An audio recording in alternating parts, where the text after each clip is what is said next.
Lots of icons survive the test of time, and we look at things and we feel lots of emotions, and fear is one of them. All of us know the fear of the unknown, the what's that when we hear something in the night. Feel it? Yeah, I do too. I feel it right now, a lot. You walk in and you look in a bookstore or a bookshelf and look at all of the books on fear. It's a big topic. How to tame that down. So tonight I'm going to talk to you about how I have figured out how to tame the fear. I started out by seeking lots of information. I listened to news, I talked to friends, I talked to family, but it was who to believe and what was true and what was just plain lies. I didn't know what to take in. And for me, it was chaos. My thoughts were all over the place. I was having weird dreams, still having weird dreams. I was overwhelmed. I was sad and lonely and angry. Intellectually, I know that we're all in this together, and that makes sense. But emotionally, it's like these runaway thoughts, like the what ifs. What if this? And what if that? And what now? And I feel like I'm wandering alone.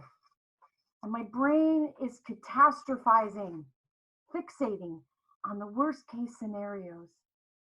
Only humans have that ability, but it's not helping much to just keep thinking about what horrible things can happen, the potential outcomes.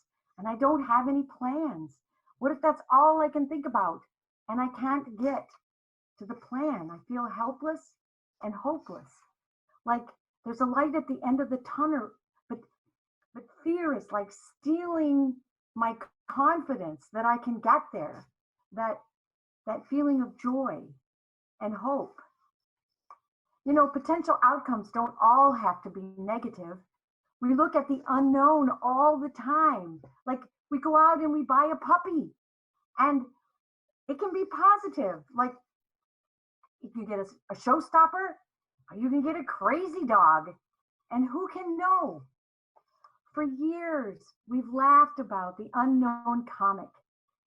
He's an icon for fun, and people use it to expand that experience of a hidden treasure or ways to be silly and laugh and mask, what's just underneath. But now the mask it's different and it's terrifying. And the unknown is compounding and it's real. And I keep hearing, what if I get sick?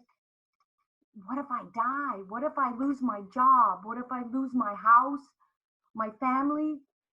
But there are two ways to think about the unknown. And that's what I started telling myself, that there are things that are possible. Everything is possible, but are they probable? Coping with fear then is choosing which way to go. So I decided to look to the crucial C's from Adler's counseling theory. And the first is to be curious, to look at what is the truth of the situation, to be informed, and to trust myself in the common sense. Be courageous, bloom where we're planted, grow out of the adversity.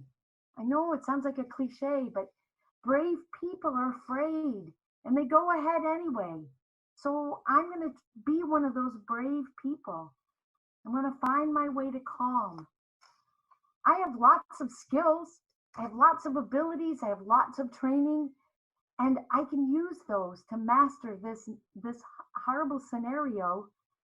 And when I'm afraid, I'm just going to tell myself, I've got this, and I'm going to breathe.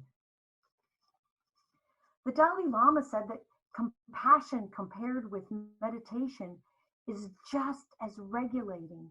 When we express actively our experience of compassion with others, it gives us a regulating experience in our mind, in our body. And when we notice others, we can move forward. I remind myself that I matter, that my feelings and my life counts a lot. And I'm going to seek out people like you guys here tonight to let me know and reaffirm that I count. I'm going to focus on just the facts.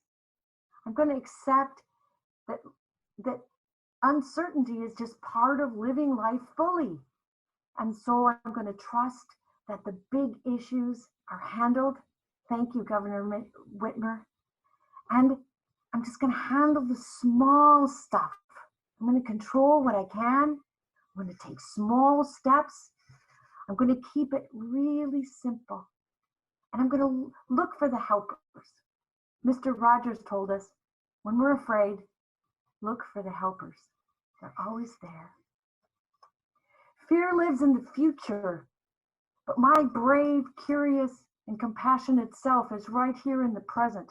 So I'm going to work on bringing my thoughts back to the present moment, and I can control my thoughts. Fear wants to constantly drag us into the future and to steal our present, steal my joy and my hope. Well, if I just stop and wait, fear will pass. So look for it.